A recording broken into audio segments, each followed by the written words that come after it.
के राजनीतिक माहौल में गर्मागर्मी बढ़ती जा रही है, चाहे वो एक दूसरे के खिलाफ दिए जा रहे इंटरव्यूज हो या फिर जोर शोर से चल रहे कैंपेन्स।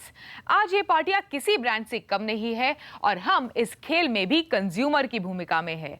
हर ब्रांड चिल्ला चिल्ला कर खुद को एक दूसरे से बेहतर बताने में लगा है, लेकिन ये तो बस शुरुआत है। इस महाभारत में कौन विजय होगा ये तो मतदाता यानी आप और हम ही तय करेंगे। तो एक समझदार कंज्यूमर बने और वही करे जो देश और आपके दोनों के हित में है। इसी विचार पर शुरुआत करते हैं ब्रांड बाजार की। मैं हूं शिबानी। देखते हैं आज क्या है खास हमारे शो में। इंडियन न्यूज़पेपर सोसाइटी और मीडिया रिसर्च यूजर्स काउंसिल के बीच का झगड़ा बढ़ा। नए आईआरएस को लेकर मैगजीन्स भी नाखुश। क्यों जरूरी है देश के हर ब्रांड के लिए ग्लोबल ब्रांड बनना, जानेंगे लंदन बिजनेस स्कूल में मार्केटिंग के प्रोफेसर और टाटा सन्स के ग्रुप एग्जीक्यूटिव काउंसिल के मेंबर निर्मल्य कुमार से। कोका कोला के सुपर बोल के विज्ञापन को लेकर सोशल मीडिया पर क्यों हो रहा है हंगामा, और फेसबुक क्या कर रहा है खास अपनी 10वीं वर्षगांठ की खुशी में। लगभग पूरे हफ्ते आईआरएस 2013 चर्चा का विषय रहा। इंडियन रीडरशिप सर्वे, ये रिपोर्ट जो readership studies council of India और मीडिया रिसर्च यूजर्स काउंसिल साथ मिलकर निकालती है, उससे इंडियन न्यूज़पेपर सोसाइटी खुश नहीं है। आईएनएस ने 24 घंटों के अंदर आईआरएस डेटा को वापस लेने को कहा, लेकिन इस पर कोई ठोस निर्णय नहीं हुआ। इसी मतभेद पर इंडियन न्यूज़पेपर सोसाइटी और आईआरएस के बीच बैठक भी हुई, जिसमें एमआरयूसी ने कहा कि वो आरएससीआई के बिना सर्वे विड्रॉ करने पर निर्णय नहीं ले सकती। अब आईएनएस से जुड़े अखबारों के साथ साथ मैगजीन पब्लिशर्स ने भी इस सर्वे को लेकर सवाल उठाए हैं। देखते हैं पूरी रिपोर्ट। आईआरएस की इस साल की रिपोर्ट को लेकर जो झगड़ा शुरू हुआ है वो सुलझने का नाम ही नहीं ले रहा। नए डेटा ने कई बड़े पब्लिशर्स को नाखुश कर दिया है। इस डेटा में कुछ राज्यों में अगर ग्रोथ दिखाई दे रही है तो कुछ में भारी गिरावट, जो पब्लिशर्स के हिसाब से लॉजिक और कॉमन सेंस के खिलाफ है। ये research audit bureau of circulation के फिगर से भी उलट बात कह रही है। 18 पब्लिशर्स ने इस डेटा को मानने से इनकार किया है। इन 18 पब्लिशर्स को सर्वे में जो गलतियां लग रही हैं वो हैं: पंजाब ने अपने 1/3 रीडर्स गंवाए हैं, हरियाणा ने 17% रीडर्स गंवाए हैं, आंध्र प्रदेश में सभी बड़े पेपर्स की सर्कुलेशन घटी है, हितवाड़ जिसका सर्टिफाइड सर्कुलेशन 60,000 है, उसका एक भी रीडर लिस्ट में नजर नहीं आ रहा। चेन्नई से 3 गुना ज्यादा हिंदू बिजनेस लाइन पढ़ने वाले मणिपुर में है। मुंबई में इंग्लिश रीडरशिप में 20.3% ग्रोथ देखी गई है और दिल्ली में 19.5% की गिरावट। The association of Indian magazines ने भी इस सर्वे के खिलाफ आवाज उठाई है। 141 मैगजीन्स को इंडिविजुअली रिपोर्ट नहीं किया गया है, उन्हें अदर्स कैटेगरी में डाला गया है, जिसमें 61 इंग्लिश और 24 हिंदी भाषा की मैगजीन्स हैं। पर एमआरयूसी का मानना है कि इसकी डिजाइन, मेथोडोलॉजी और इन फील्ड एग्जीक्यूशन उत्तम दर्जे के हैं और बेहतरीन टेक्नोलॉजी और एनालिटिक्स के बाद इसे पब्लिश किया गया है। आईआरएस के अंदर आप उसको सूक्ष्मता से देखिए, उसको उसकी अच्छी तरह से परख कीजिए, वो डेटा को अच्छी तरह से समझिए। और फिर एक और बात है, ये अभी नया है, ये स्टडी नहीं है। इसका 3 महीने के बाद एक और आएगी एडिशन, फिर 6 महीने के बाद एक और आएगी, फिर 9 महीने के बाद एक और आएगी। तो हर बारी ये सैंपल आपको द्विगुणित होता जाएगा और उसके बाद में आपको एक्चुअली जो आकार हैं, जो पब्लिकेशंस के किस दिशा में जा रहे हैं, डेमोग्राफिक्स के बारे में आप जो जानना चाहते हैं, ये सब चीज़ों को समझने के लिए थोड़ा सा हम सब ने यहाँ पे पेशेंस रखने की बहुत ज़रूरत है। आईएनएस की चेतावनी के बाद भी एमआरयूसी काउंसिल आरएससीआई के साथ होने वाली 19 फरवरी की मीटिंग का इंतजार करेगी और इसके अलावा ये डेटा कैसे पढ़ा जाए और इसे पुराने डेटा के साथ क्यों ना कंपेयर किया जाए, इन सब के बारे में भी जानकारी दी जाएगी।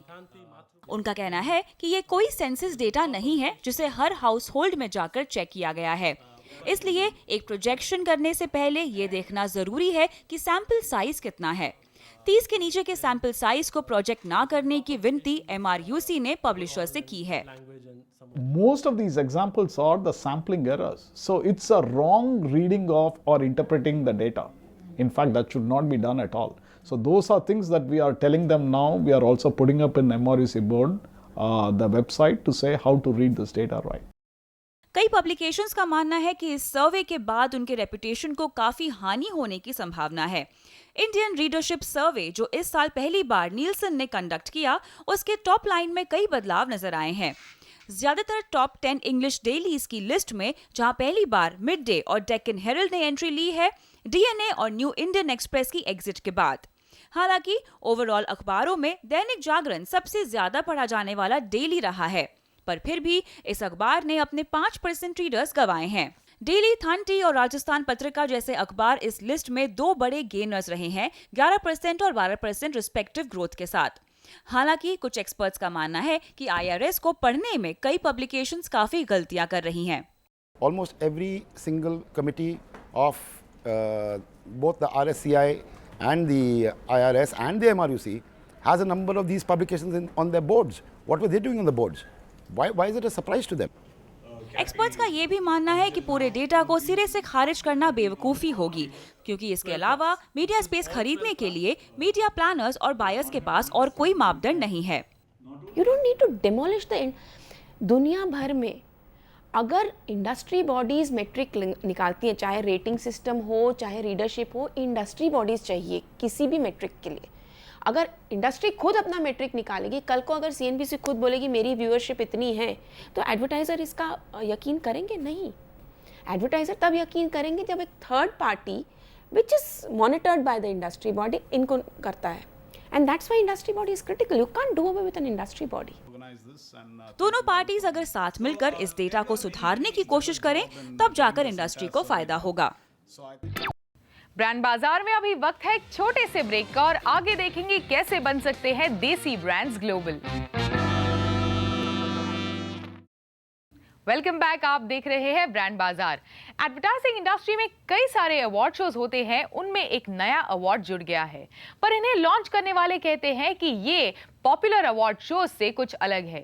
क्यूरियस ने DNAD के साथ मिलकर क्यूरियस अवार्ड्स का दूसरा एडिशन लॉन्च किया है।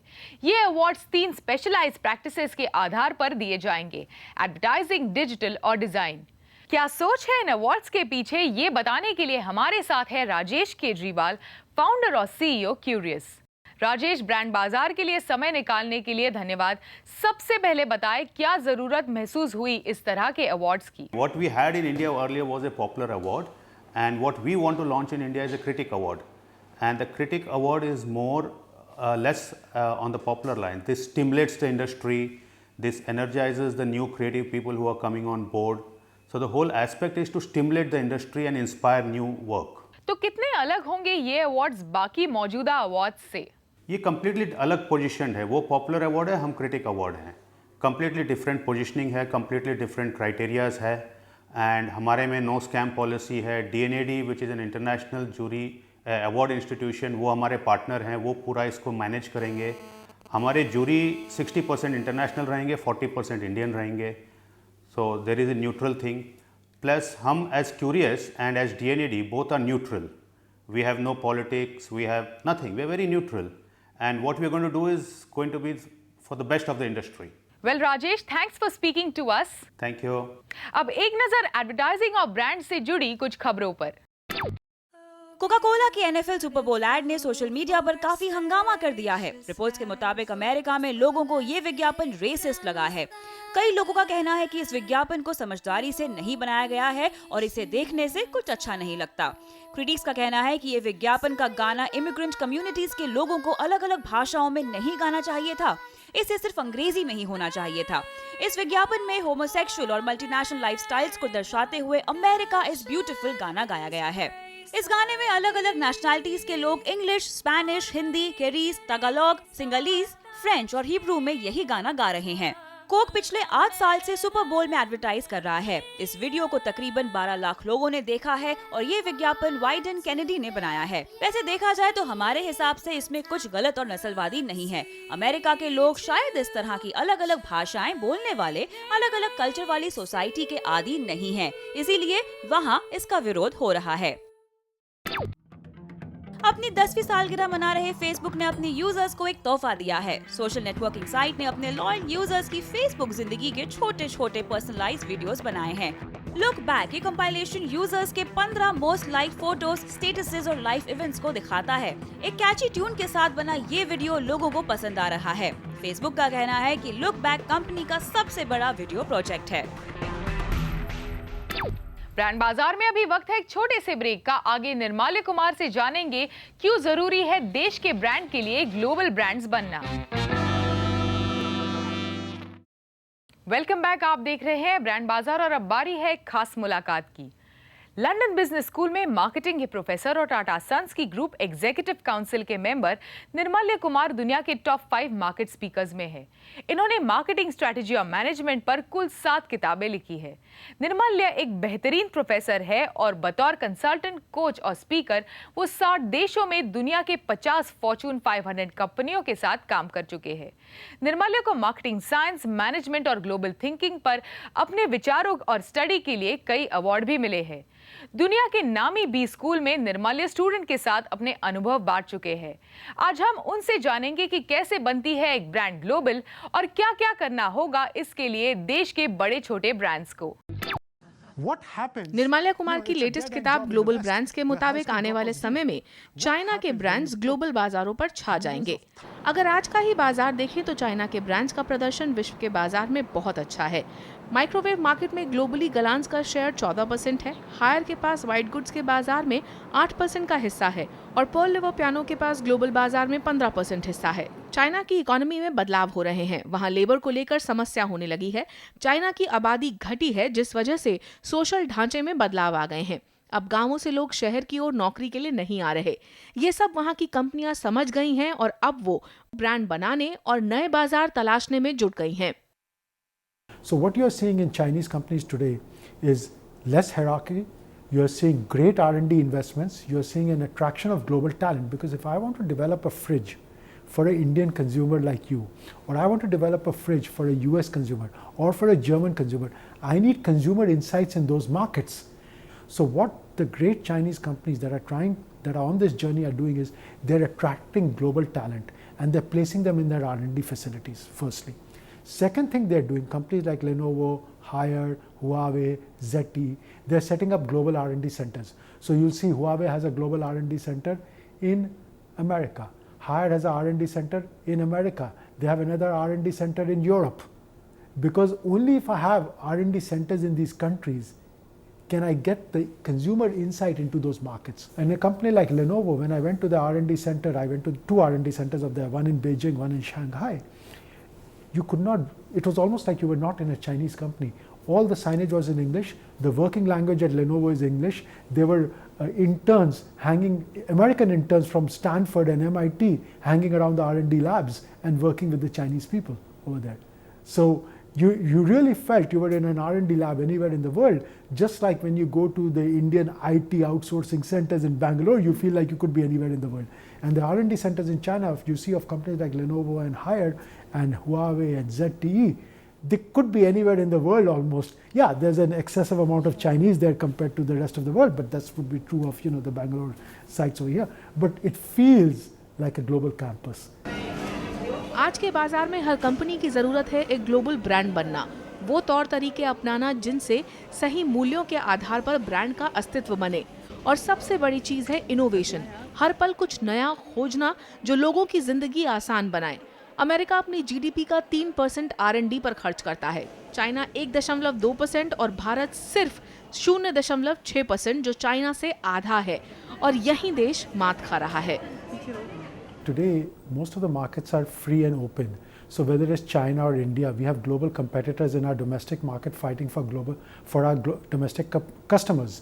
Now, if I'm just a local player and a local brand, then I'm competing on a small playground versus a global competitor who's competing on a vast canvas. So for example, even if I take India, we think India is a very large market, but it's only 2 to 3% of the total global GDP. So a global Indian player has to make all their return on investment on 2 to 3% of the global market. Whereas a company like Unilever or Procter & Gamble or Coca-Cola or Apple are playing on 100% of the canvas, which means that if you're a local brand, you just cannot be as efficient in terms of your innovation, R&D expenses. You cannot be as efficient in terms of your marketing expenses. You can't be as efficient in terms of your production. दुनिया भर के बाजार तेजी से बदल रहे हैं। अब लग्जरी ब्रांड्स अमेरिका और यूरोप से ही नहीं आ रहे। इसी तरह एक समय में जापान और कोरिया के ब्रांड दुनिया के बाजारों पर छाए हुए थे और आज चाइना के ब्रांड्स तेजी से अपने लिए जगह बना रहे हैं। देश के ब्रांड्स के लिए भी मौका है और कई ब्रांड्स कुछ बाजारों में बिजनेस फैला भी रहे हैं, लेकिन एक ग्लोबल ब्रांड बनने के लिए उन्हें अपनी सोच और स्ट्रैटेजी दोनों सही करनी होगी। So the global consumer brands, when you go global consumer from an emerging market, by being from an emerging market, the Western market consumer thinks you are cheap and poor quality. So you have to sell your products initially by being cheaper than the Western brands, which means your costs of production have to be much lower than the Western brands. And also when you're selling a consumer brand, you also have to get distribution. To get distribution in mass retail in the Western markets requires you to have mass advertising budget. Indian companies cannot justify that kind of advertising budget, and they don't invest in R&D in the same way as the Chinese companies are doing. So pretty much today in China, there's a mandate that you have to be into R&D and you have to be into innovation. In fact, China has today become one of the biggest patent filers in the world. I mean, after USA, they're the biggest patent filer in the whole world, and they're filing patents. Now, many people say, well, the quality of these patents are not good. It's true that 90% of the patents may be poor quality, but some percentage of them are of good quality. A company like Huawei is, I think, the second largest patent filer in the world today. ZTE is a huge patent filer. Haier is a huge patent filer. So, when you're trying to build a brand, advertising is important, but it's more important to have the right product and to have a unique product. And that comes through R&D. And so the Chinese companies are much more investing into R&D than Indian companies do. I think Indian companies have no choice but to massively increase their investment in R&D and to become an innovation engine. In the long run, there is no future without that. So they are going to have to spend a lot of energy and effort trying to do that. And you're already trying to see, like if USA spends about 3% of their GDP on R&D, China spends 1.2% and India spends 0.6%. So that's half of China and 1/5 of what America spends. That historically, professor Nirmalya Kumar का मानना है कि हमारे देश में brands के लिए जितना स्कोप है उतना किसी और जगह नहीं है। देश के बाजार में कई सेगमेंट्स बन गए हैं जिनके लिए चीजें बनाई जा सकती हैं और कमाई की जा सकती है, लेकिन सफलता पाने के लिए छोटी कंपनियों को भी अपनी सोच ग्लोबल रखनी होगी, भले ही वो देसी बाजार तक ही सीमित क्यों न रहना चाहें। The big change I see in terms of the Indian consumer psyche is they have become much more restless. That means they are much more impatient about quality. They are demanding good experiences and good products increasingly.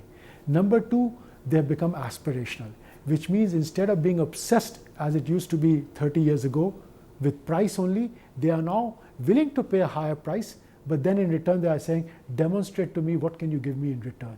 Right? So they have become more value conscious instead of just price conscious. And number three, the market has become more fragmented, which means that as marketers, our challenge becomes, as companies, our challenge becomes, how do we meet all these different slices of society with different value propositions within the same company? And how many can we meet of them? If I'm in Denmark with 5 million people, I can't make more than 3 segments and serve them effectively. But in India, with 1 billion plus people, I can make 50 segments and serve each of them with a unique value proposition and still make money, right? So the market has become much more restless, the market has become much more aspirational, and the market has become much more fragmented. And all of these three things are putting great challenges on companies to deliver, and they're forcing companies to up their game.